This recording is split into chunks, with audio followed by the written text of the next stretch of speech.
The rain had been falling for hours, turning the alien city's empty streets into rivers of muddy water. Ethan walked with his coat pulled tight around him, the hood low over his head, trying to keep the cold from biting too deep. Most of the shops were closed, their metal shutters rattling under the wind. Neon signs flickered weakly, casting strange colors on the puddles. It was the kind of night where no one wanted to be outside. He passed an old fruit stall, its roof half broken and leaning to one side. There was no seller, no customers, just the sound of water dripping through holes in the tarp. But then he heard it. A faint sound, barely louder than the rain. It was a whimper, soft and trembling. Ethan stopped and turned his head. Listening, the sound came again. This time followed by a muffled sob. He stepped closer, careful not to splash the puddles too much.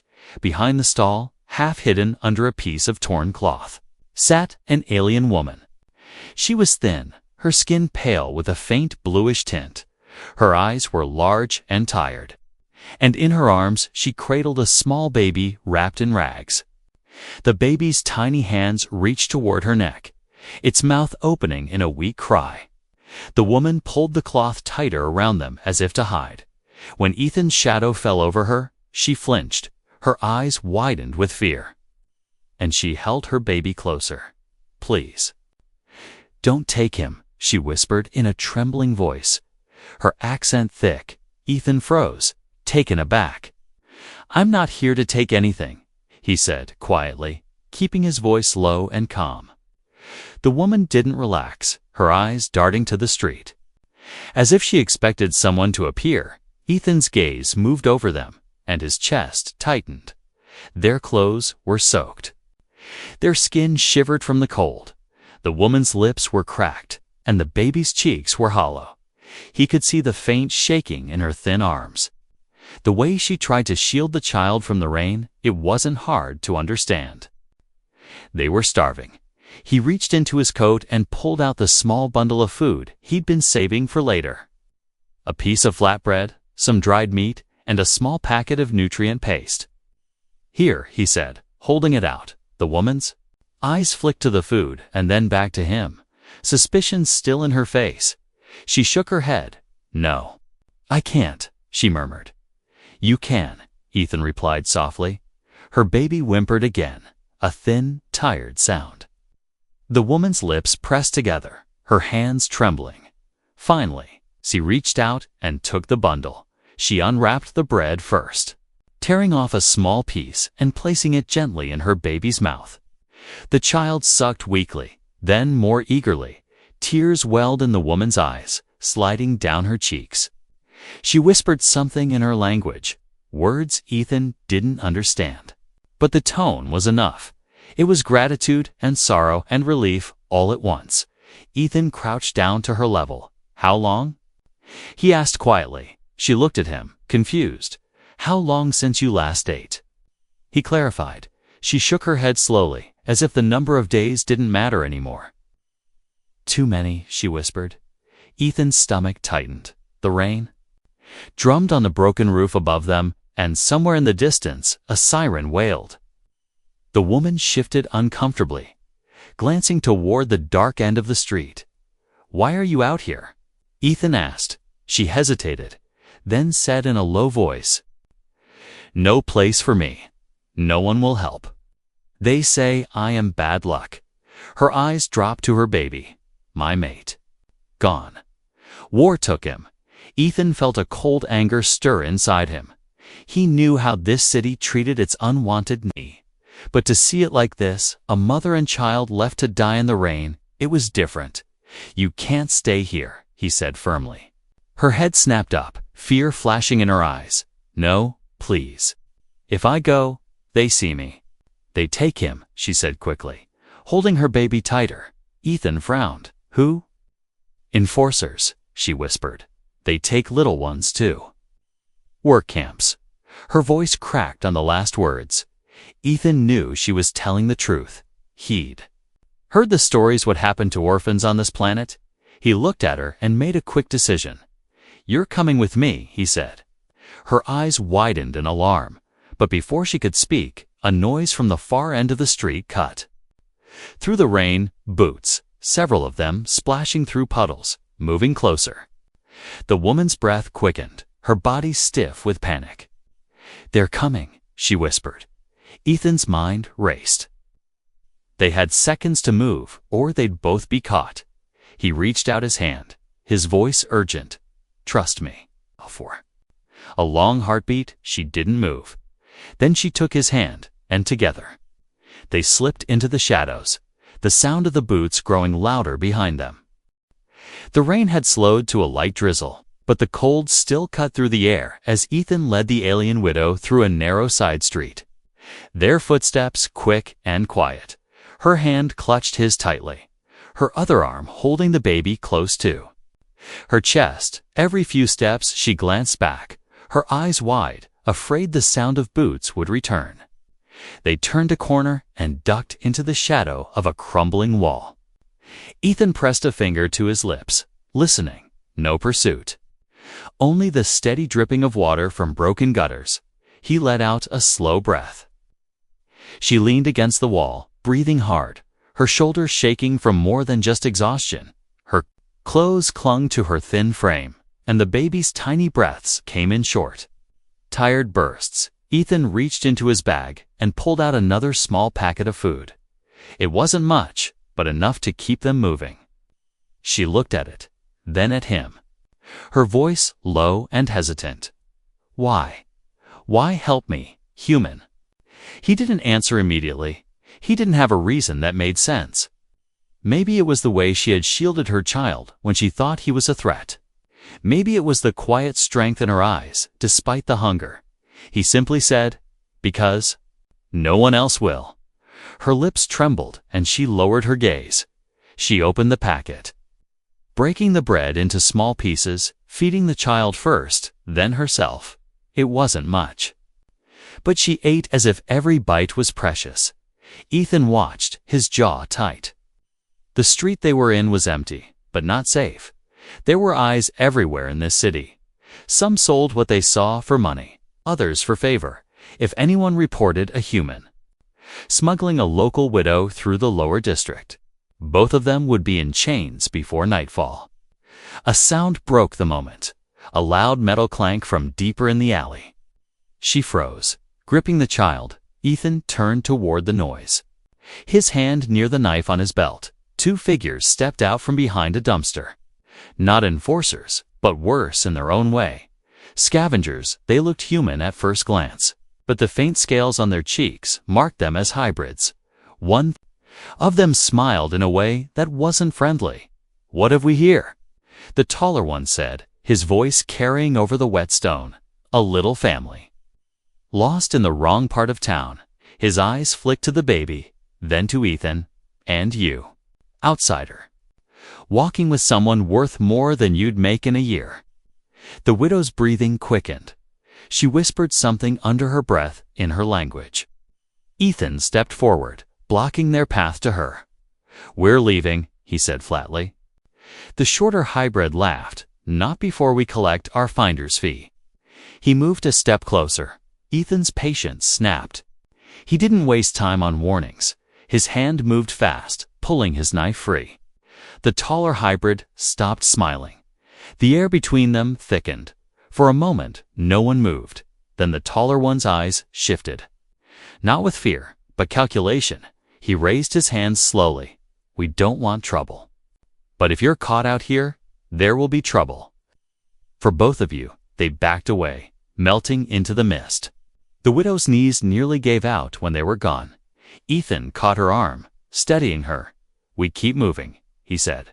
She nodded silently. They reached the edge of the lower district an hour later. The buildings here were taller, blocking the wind. A faint glow from street lamps lit the cobblestones. Ethan led her into the side entrance of an abandoned workshop. Dust hung in the air, but it was dry and out of sight. He shut the door behind them. She sat on the floor with her baby, wrapping him in a piece of dry cloth Ethan had found. The baby's small fingers curled around hers. The sight made Ethan's chest tighten.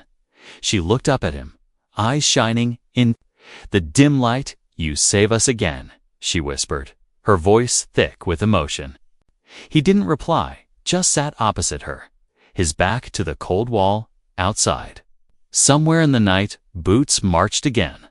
The hunt wasn't over, and Ethan knew it was only a matter of time before they found this place. But for now, in this quiet moment, the widow and her child were safe, and that was enough to keep him moving forward.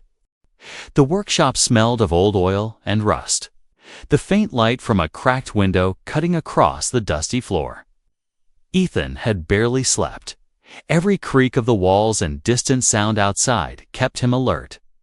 The alien widow rested against the wall, her baby sleeping in her arms.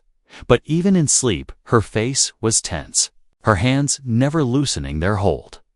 When the first pale light of dawn crept through the window, Ethan decided they couldn't stay. The longer they remained in one place, the easier it would be for someone to point the enforcers in their direction. He crouched beside her and spoke softly. "We have to move." Her eyes opened instantly. No confusion, just the quiet acceptance of someone used to fleeing. She didn't speak much as they stepped out into the morning streets. The air was damp and cold, but the rain had stopped. The market district was waking up, stalls opening, merchants shouting half-heartedly, the smells of frying food and damp cloth filled the air. Ethan kept his hood low, guiding her through the crowd. It was only after they reached the far edge of the market that she began to speak. Her voice quiet. "My name is Sira." She glanced at her child. "This is Liren." Ethan nodded. "Ethan," he said simply. For a few minutes they walked without words. But then she began to tell him more. Haltingly at first, her mate had been a dock worker, killed when human traders clashed with her people's patrols. She'd been cast out by her clan, blamed for bad luck. No one would hire her. No one would sell her food. She'd been surviving by drinking rainwater and scavenging scraps behind the stalls until the stall owners chased her away. Ethan felt a heavy knot in his chest. He'd seen hardship before, but not like this. "Why didn't you leave the city?" he asked. She shook her head.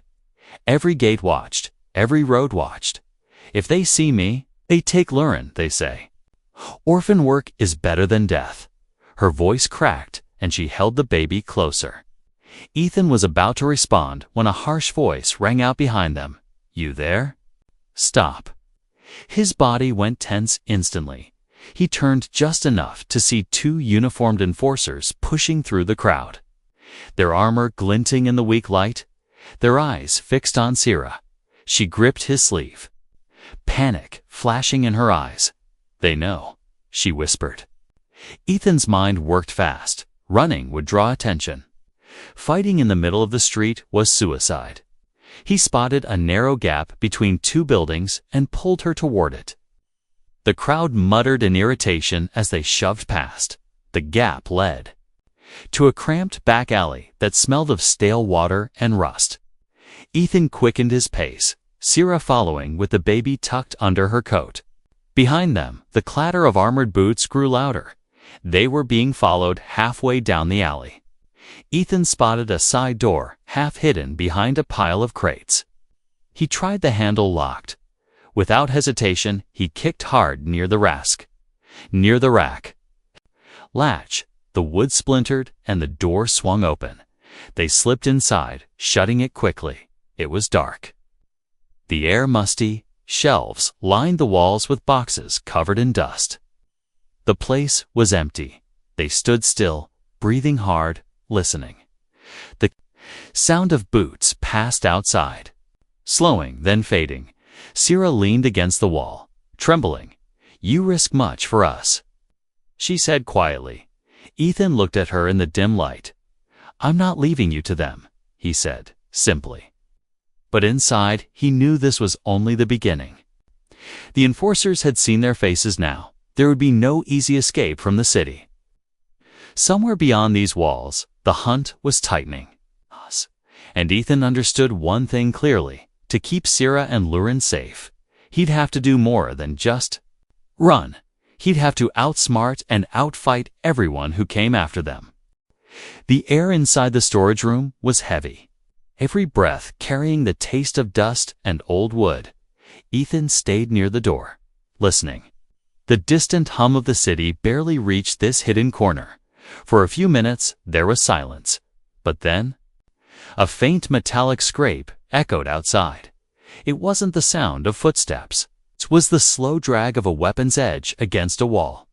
Sierra's grip tightened around her baby, her eyes wide and alert. She didn't speak. She didn't have to. They both knew what that sound meant. Ethan motioned for her to move deeper into the shadows between the shelves. She obeyed quickly, cradling Lauren close. The baby stirred, but she pressed a gentle hand over his head to keep him calm. The scrape grew louder, followed by the sharp crack of boots on stone. Voices murmured in a language Ethan didn't understand. One was low and deliberate, the other higher, impatient. A soft thud hit the wall outside, as if someone had tested the strength of the wood. Ethan's hand closed over the hilt of his knife. The door handle twitched once, then twisted sharply. Locked again from the inside, but the force behind the pull was strong. A fist pounded against the wood, making dust fall from the frame. Ethan knew they couldn't hold this position for long. Once the enforcers broke through, the narrow space would trap them. He scanned the room quickly, spotting a small, grimy window near the ceiling at the far end. It was barely wide enough for a person to squeeze through. Sierra, he whispered sharply. Pointing toward it, she hesitated, glancing at the door. Another slam shook the frame. Louder this time. Go, he urged. She moved to the far wall, shifting the baby carefully. Ethan dragged a crate under the window. The wood creaked under their combined weight. He lifted her up, steadying her as she pushed the baby through first. Outside, the rain-slick metal of a fire escape caught faint light. She reached out to pull herself after the child. The door crashed inward, wood splintering. Two armored figures filled the doorway, their visors reflecting the dim light. The first one stepped in, weapon raised. Ethan didn't wait. He lunged, his knife flashing in the dark. The blade caught the enforcer's forearm, making him grunt and stumble. The second enforcer swung the butt of his rifle toward Ethan's head. He ducked, the blow grazing his shoulder. Pain shot down his arm, but he pushed forward, shoving the first attacker back into the doorway, blocking the second. Go, he shouted without looking. Sierra's feet scrambled against the crate as she pulled herself through the window, the baby's soft cry breaking the silence outside. Ethan slammed his shoulder into the first enforcer, knocking him into the hall. Then turned to the second, the confined space forcing them into a brutal, close fight. A shot rang out, deafening in the small room. Splinters from the wall stung Ethan's cheek. He drove forward, knocking the rifle aside and ramming the hilt of his knife into the enforcer's visor. The man crumpled, stunned. Ethan didn't waste the opening. He sprinted for the crate, grabbed the edge of the window, and pulled himself up. The cold air hit him as he climbed onto the fire escape. Sierra was already moving down, her bare feet silent on the wet metal, clutching Lauren to her chest. Behind them, shouts erupted. Boots pounding as more enforcers rushed to the building. They reached the bottom and darted into another alley, vanishing into the maze of narrow streets. Their breaths coming fast, their steps splashing through shallow puddles. The city seemed to close in around them, but for now, they had escaped again. Ethan knew it wouldn't last. The enforcers would not stop now, not after tonight. Next time, they would come with more men and fewer mistakes. And when that happened, there would be no running left to do, only fighting. The alleys twisted like a knot, damp walls closing in on either side.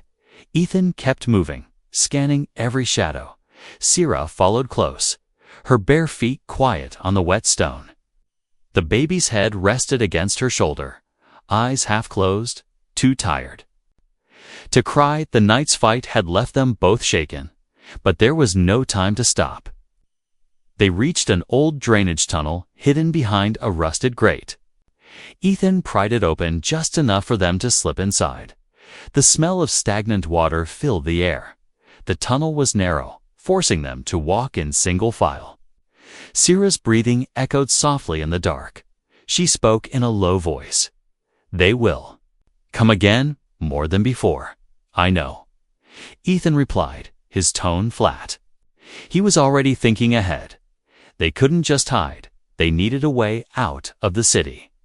And the only way was through people he'd hoped never to deal with again. Smugglers. The tunnel eventually opened into a half-collapsed maintenance room. A few flickering lights hung from wires. Graffiti marked the walls in alien script. Ethan knocked 3 times on a rusted metal door at the far end. A slot slid open, revealing a pair of sharp yellow eyes. "Thought you were dead, human," a voice growled. "Not yet," Ethan said. "I need passage out of the city." The eyes narrowed with her. They flicked towards Sarah and the kid. The voice carried more curiosity than concern. "Yes," Ethan said, his voice firm. "Tonight." A low chuckle came from behind the door. "Tonight will cost you, and you don't have the credits." Ethan's jaw tightened. "Then I'll pay another way." The door slid open, revealing a broad-shouldered alien with deep red skin and a dozen scars. His name was Kravos, and Ethan knew him well enough to hate him. Kravos leaned against the doorframe, eyes scanning Syrah. "You're running from enforcers. I can smell it on you," he said. "They'll search every gate by morning." He tilted his head. "I can get you past, but it's dangerous. What do you want?" Ethan asked. Kravos' smile was slow and cold. "There's a shipment in the North Warehouse, guarded. I need it moved without my name attached. You bring it to me before dawn, and you all get out." Ethan didn't like it, but the clock was already ticking. Syrah stood silent, watching. She didn't understand the details, but she could read his face. "If this is the only way," she said quietly, her voice trembling. Kravos stepped back, letting them inside. "Leave them here. They'll be safe, or as safe as they can be in my care." Ethan didn't trust him, but bringing them along was even more dangerous. He crouched beside Sarah. "I'll be back before you know it," he said. Her hand caught his arm, her eyes searching his face. "You promise?" she asked. Ethan gave a short nod. "I promise." He slipped out into the night again, the weight of the deal pressing down on him. The warehouse job would draw blood, and if he failed, it wouldn't just cost him his life, it would cost theirs. The streets near the North Warehouse district were silent. Only the hum of old power lines and the occasional hiss of steam from broken vents broke the stillness.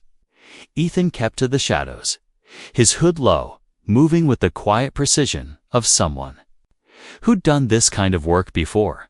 The building loomed ahead, its walls scarred with age, dim lights casting a sickly yellow glow over the loading docks. He knew the shipment Kravos wanted wouldn't be unguarded, and he was right. 2 alien sentries stood near the main entrance, their long rifles slung lazily but ready. A third figure patrolled the upper walkway. Ethan scanned for weaknesses. Spotting a rusted drainage pipe along the sidewall, he moved toward it, climbing carefully until he reached a narrow ledge. From here, he could slip through a broken window into the dark interior. Inside, the smell of dust and machine oil hit him. Rows of crates stretched into the shadows. He spotted the one marked with a faint red slash, Kravos' mark. Crouching low, he began working the crate free. But a faint metallic click behind him froze his movements. "Turn around, human," a voice hissed. He slowly turned to see one of the guards. "Weapon raised. You're far from home," the alien said. Stepping closer, Ethan didn't answer, his hand tight on the edge of the crate. "Drop it, and maybe I won't put a hole in you." The guard sneered. Before Ethan could move, a loud crash echoed from outside. Shouts followed. The guard's attention flicked toward the noise for half a heartbeat, enough for Ethan to surge forward, knocking the weapon aside and driving his elbow into the alien's chest. The guard staggered, but another voice shouted from deeper. Inside, no more time for stealth. Ethan grabbed the crate and ran. Weaving between stacks of cargo, blaster fire hissed past him, one shot striking a nearby wall and showering sparks. He dove through the broken window, landing hard on the street. Below, back at Kravos's hideout, Sira sat in the corner of a dimly lit room. Lurin asleep in her lap, Kravos's men lounged nearby, drinking and speaking in low voices. One of them kept glancing her way, a look she didn't like. Her grip tightened protectively around her child. The door to the room creaked open, and a thin figure stepped inside.